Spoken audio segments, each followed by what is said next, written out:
ये एक पुराने जमाने की कहानी है। एक गांव था। उस गांव का एक रिवाज था कि गांव वाले हर हफ्ते शिकार पर जाते थे। एक दिन दो लोग शिकार पर गए। रात हो गई मगर वो वापस ना आए। फिर सब गांव वाले परेशान हो गए। अगली सुबह कुछ गांव वाले उनको ढूंढने के लिए जंगल में गए, मगर दिन गुजर गया और वो लोग भी वापस ना आए। अब गांव वाले और ज्यादा घबरा गए। अब किसे भेजे शिकार के लिए या लोगों को ढूंढने के लिए? उस गांव में एक गरीब शख्स रहता था जिसका नाम अब्दुल था। अब्दुल बहुत ही सादा इंसान था। क्यों न अब्दुल को भेजे शिकार के लिए और गुमशुदा लोगों को ढूंढने के लिए। वो अब्दुल के पास गए और कहा, आओ हम तुम्हें शिकार करना सिखाएंगे। फिर अब्दुल और दो गांव वाले जंगल में गए।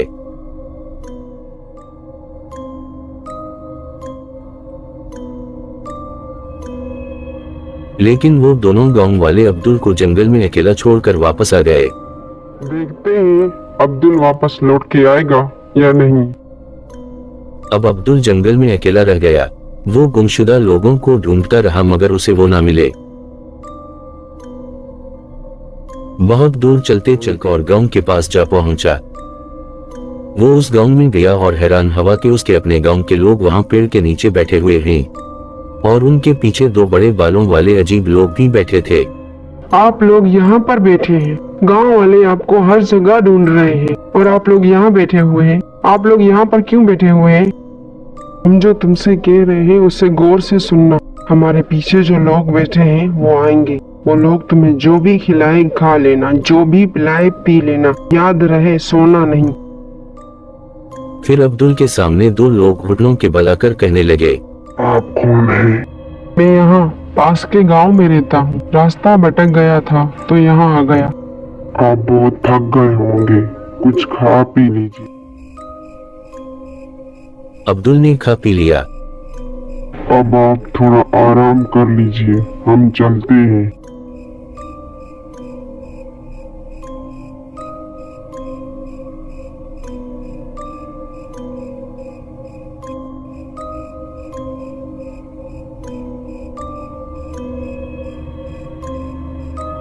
लेकिन जब वो लोग वापस आए तो देखा कि अब्दुल कमरे में नहीं है।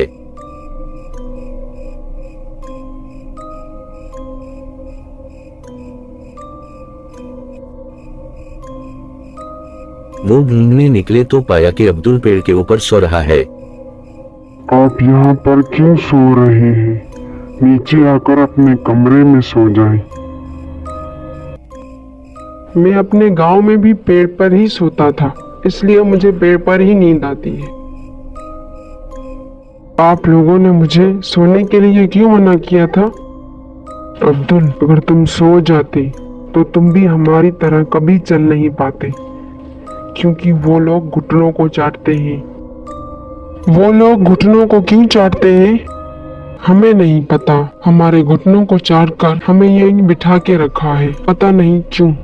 फिर अब्दुल गांव में घूमने लगा। चलते चलते उसने देखा कि उस गांव का सरदार अपने लोगों के साथ बैठा है। कैसे हैं आप? ठीक हैं ना? आपका बहुत शुक्रिया, मैं ठीक हूँ।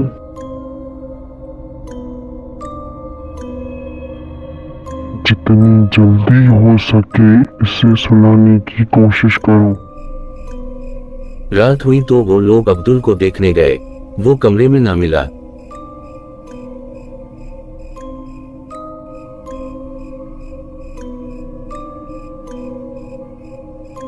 पेड़ के पास गए तो देखा वो फिर पेड़ के ऊपर सो रहा है।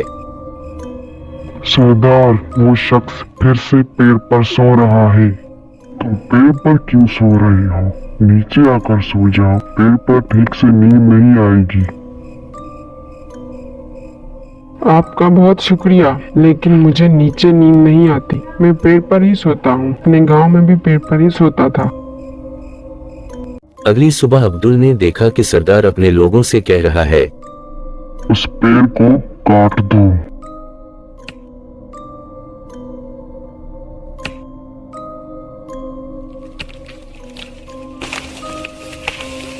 वो लोग पेड़ काट देते हैं। अब छुप नहीं सकता, तो इनसे लड़ना ही पड़ेगा। फिर जब मुंगलों का सरदार गांव के बीच बैठा होता है, अब्दुल उसके पास जाता है और उसका सर काट देता है। जैसे ही मुंगलों के सरदार का सर कटता है, सारे मुंगल मर जाते हैं। सब गांव वाले आजाद हो जाते हैं और फिर ठीक तरह से चलने लगते हैं। अब्दुल अपने गांव वालों को वापस अपने गांव ले आता है। सब गांव वाले खुश हो जाते हैं। अब्दुल, तुम्हारा बहुत बहुत शुक्रिया इन सबको लाने के लिए। लेकिन तुम्हें कैसे पता चला अगर ममड़ों के सरदार का सर कट गया तो सारे ममड़े मर जाएंगे? मैंने उनकी बातें सुन ली थी। मैंने सुन लिया था कि उनका सरदार ही उनका मालिक है और उनके सरदार में ही उनकी जान है। और फिर कभी कोई गांव वाला गुम ना हुआ। वो हमेशा की तरह हर हफ्ते शिकार पर जाने लगे।